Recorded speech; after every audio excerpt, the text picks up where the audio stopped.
On nous a toujours un peu vendu cette idée de la richesse qui, au fond, sonne un peu faux, non? Ah oui, complètement. L'image classique, c'est tu bosses pendant 50 ans, tu mets un peu de côté, puis à 65 ans, enfin, tu profites. Si t'as de la chance. Oui, si t'as de la chance et si le corps suit, quoi. Mais si tout ce plan était en fait une mauvaise idée? S'il y avait une autre voie? C'est exactement le pavé dans la mare que jette notre source du jour. On va parler d'extrait de L'autoroute du millionnaire de M.J. DeMarco. Un livre qui démolit, mais alors joyeusement, toutes les idées reçues de la finance perso. C'est ça, il remet tout en question. Notre mission aujourd'hui, c'est vraiment de plonger dans cette philosophie, de comprendre ce qui oppose la voie lente, ce chemin qu'on connaît toutes et tous, Le chemin traditionnel, oui. et ce que lui appelle l'autoroute. Une stratégie pour devenir libre financièrement, mais vite, pendant qu'on a encore l'énergie d'en profiter. C'est un vrai changement de logiciel. On parle pas d'arrêter de boire des cafés pour économiser 2 euros, hein. Non, non, c'est plus profond que ça. On parle de repenser de A à Z notre relation au travail, à l'argent et surtout au temps. C'est ça. Et pour bien comprendre, il faut commencer par ce qu'il nomme la grande du prix, cette fameuse voie lente. Oui, C'est la recette qu'on nous sert depuis l'enfance. Va à l'école et de bonnes notes, trouve un bon job, épargne 10%, investis en bourse. c'est un plan sur 50 ans. C'est un deal où on échange sa jeunesse contre une promesse. Une promesse qui est super fragile. Et pour lui, c'est ça la Dupri. C'est un pari sur un demi-siècle qui repose sur des variables qu'on contrôle pas du tout. Comme quoi, par exemple, Est-ce que ma bourse va grimper? Est-ce que ton job existera encore dans 20 ans? Et l'inflation dans tout ça. Son analogie est géniale. ah oui, Il dit que la voie lente, c'est comme vouloir aller de New York à Los Angeles en passant par le Cap Horn. C'est long, c'est dangereux. L'autoroute, c'est le canal de Panama. c'est une belle image, mais ce canal de Panama, j'imagine que c'est pas une promenade de santé non plus. Ah non, pas du tout. On parle d'entrepreneuriat, donc de risques, de semaines de 80 heures au début. C'est pas un raccourci facile, c'est juste un autre chemin avec d'autres dangers, non? Absolument. Il dit jamais que c'est facile. Il dit que c'est plus rapide. Creuser le canal de Panama, ça a été un boulot de titan. Mais une fois qu'il est là, il fait gagner des mois. D'accord, je vois l'idée. C'est un effort intense et concentré au début pour créer un système qui, ensuite, t'offre une liberté immense. Au lieu d'un petit effort étalé sur toute une vie. Exactement. Et ce qui est dingue, c'est que ce déclic, il l'a pas eu dans un amphi. Ça lui vient d'une rencontre au bord de la route. Oui, l'histoire de la Lamborghini. C'est ça. Il est ado, il mange une glace et il voit un jeune, à peine plus âgé que lui, qui galère à faire le plein de sa Lambo. Et au lieu de rester là à être jaloux, il y va. Il prend son courage à deux mains. Et il lui demande ce qu'il fait dans la vie. Et la réponse change tout. Le type lui dit : « Je suis inventeur. Pas j'ai hérité, pas je suis une star de ciné. Non. Je suis inventeur. Et là, De Marco comprend un truc fondamental. Que la richesse rapide, c'est pas un club privé. Voilà. C'est accessible à ceux qui créent, qui trouvent des solutions. Le terrain de jeu vient de s'agrandir d'un coup. Du coup, à partir de là, il dessine 3 cartes. 3 voies financières possibles. La première, il l'appelle le trottoir. Le piéton du trottoir. C'est facile à imaginer, hein. C'est le chemin de la gratification immédiate. La richesse pour eux, c'est revenu plus dette. On claque tout et même plus. La psychologie du piéton, elle est très claire. Il vit d'un chèque de paie à l'autre. Et quand il y a un problème? C'est jamais de sa faute. C'est le gouvernement, le patron, l'économie. Il subit, il n'a aucun plan.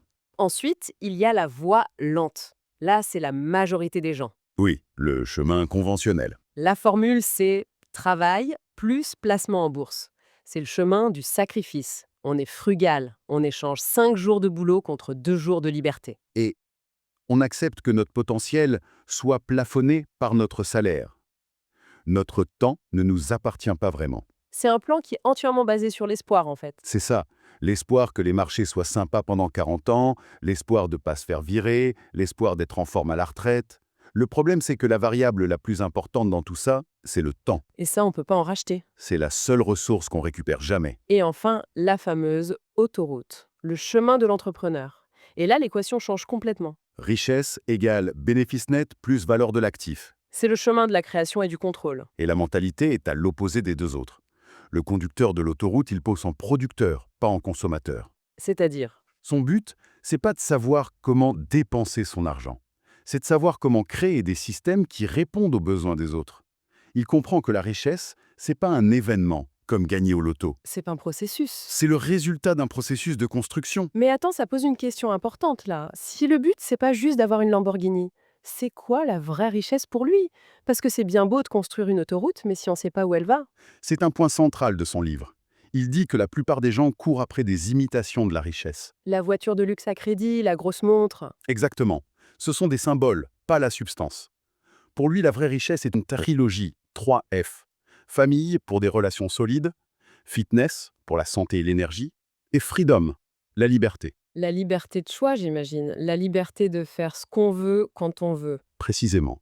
La richesse, c'est pas de signer un crédit sur 7 ans qui t'étrangle pour une Ferrari.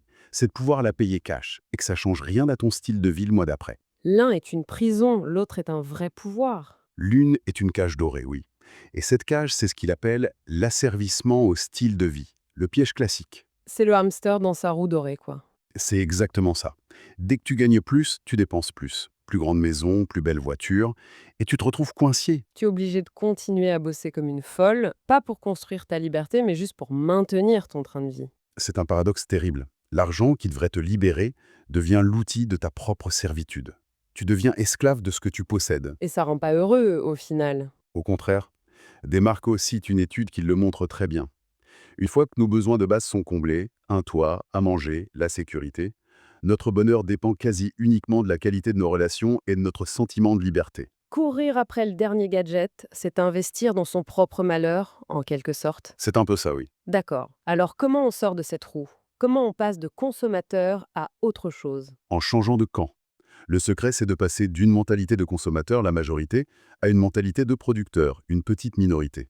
C'est un virage à 180 degrés. Il a des exemples très clairs pour ça. Au lieu d'acheter des produits vus à la télé, vendez-en. Au lieu de creuser pour l'or, vendez des pelles. Au lieu de chercher un emploi, créez-en. On arrête de se demander comment je peux dépenser pour se demander quel problème je peux résoudre. Et c'est là qu'on retombe sur son équation de l'autoroute. Richesse égale bénéfice net plus valeur de l'actif. Toute la puissance est là. Contrairement à un salaire qui est plafonné par ton temps et la décision d'un chef, ces deux variables-là sont sous ton contrôle. Et elles n'ont pas de limite. Ah oui, c'est le côté exponentiel qui est complètement dingue. C'est ça. Il prend l'exemple d'un site qui vend un produit à 10 euros, il fait 1000 ventes par mois, ça fait 10 000 euros. Un salarié qui veut doubler son revenu, il doit attendre des années. Ou ne jamais y arriver. L'entrepreneur, lui, a des leviers. S'il améliore son site et que son taux de conversion passe de 2 à 4 il double ses revenus. S'il augmente son prix à 12 euros, il gagne 20 de plus. Un salarié n'a pas ces leviers. L'objectif, c'est donc de construire ce qu'il appelle un arbre Afrique. Une belle image, oui. Système qui génère des revenus passivement sans qu'on ait besoin d'échanger notre temps contre de l'argent. Il liste 5 types de jeunes plants qui peuvent devenir ces arbres. Oui, et c'est intéressant de voir les différentes formes que ça peut prendre. Le premier, le plus classique, ce sont les systèmes de location. L'immobilier, par exemple? L'IMO, la location de matériel, oui. Ensuite, les systèmes informatiques. Une appli, un logiciel avec abonnement. C'est un code qui bosse pour toi 24 heures sur 24. C'est un levier énorme aujourd'hui. Le troisième, ce sont les systèmes de contenu. Un livre, une formation en ligne, une chaîne YouTube. Tu crées une fois et ça peut générer des revenus pendant des années. Il y a aussi les systèmes de distribution. Là, on est plus sur la logistique. Pensez à des plateformes comme Amazon, ou même créer sa propre franchise. On crée un modèle et d'autres l'exploitent. Et le dernier? Le plus complexe, mais peut-être le plus puissant, les systèmes de ressources humaines. C'est-à-dire bâtir une équipe compétente qui fait tourner la boîte à ta place. Le but de tout ça, c'est que l'entreprise génère de l'argent, qu'on soit au bureau, à la plage ou en train de dormir. C'est exactement ça. D'accord. Donc on choisit un de ces plans, on le fait pousser, on attend. Mais j'imagine que tous les business se valent pas. Comment on sait si on construit une Twingo ou une fusée? C'est là qu'il introduit son filtre. C'est 5 commandements de l'autoroute. Si une idée d'entreprise ne coche pas ces 5 cases, ce n'est probablement pas un bon véhicule pour aller vite. Allons-y. Le premier? Le commandement du besoin. C'est le plus important. Les entreprises qui cartonnent ne suivent pas la passion égoïste de leurs créateurs. Ah bon? Elles résolvent un vrai problème pour les autres. Le marché se fiche que tu sois passionné par la poterie. Il veut savoir si ta poterie résout un de ses problèmes. Mais c'est un conseil qu'on entend tout le temps, hein. Faites ce que vous aimez. De Marco le rejette complètement. On risque pas de se retrouver riche mais super malheureuse parce qu'on résout un problème qui nous ennuie à mourir. C'est une excellente question. Il dit pas de faire un truc qu'on déteste. Il dit que la passion seule, ça suffit pas. D'accord. Le point de départ, ça doit pas être qu'est-ce que j'aime faire. Ça doit être quels problèmes les gens ont et comment je peux les résoudre d'une manière qui m'intéresse. La passion, ça peut être de créer un système parfait, d'avoir un service client incroyable, pas forcément le produit en lui-même. Ok, je vois. On part du besoin du client, pas de notre nombril. Le deuxième commandement. Le commandement de l'entrée. Plus la barrière à l'entrée d'un marché est haute, moins il y a de concurrence. En gros, il faut éviter les business où tout le monde peut le faire. Ah oui, comme lancer une énième chaîne de vlogs de voyage sur YouTube, où la barrière est quasi nulle. Exactement. Par rapport à développer un logiciel de compta pour les PME, c'est beaucoup plus complexe, mais il y a moins de monde. C'est tout à fait ça. Si tu peux lancer ton business en une après-midi avec 100 euros, des millions de gens le peuvent aussi. C'est une autoroute, mais complètement embouteillée. Logique. Troisième commandement. Le commandement du contrôle. Il faut être volant de son propre véhicule. Contrôler sa marque, ses produits, ses prix. Si t'es juste un affilié, t'es un autostoppeur dans la voiture d'un autre. Donc même en vendant sur Amazon, on n'est pas vraiment aux commandes. On dépend de leurs règles. Précisément, le conducteur peut changer les règles du jeu quand il veut, augmenter ses commissions, te bannir de la plateforme. Et là, ton business s'arrête net. Zéro contrôle. C'est un point crucial. Quatrième commandement, après le contrôle. Le commandement de l'échelle.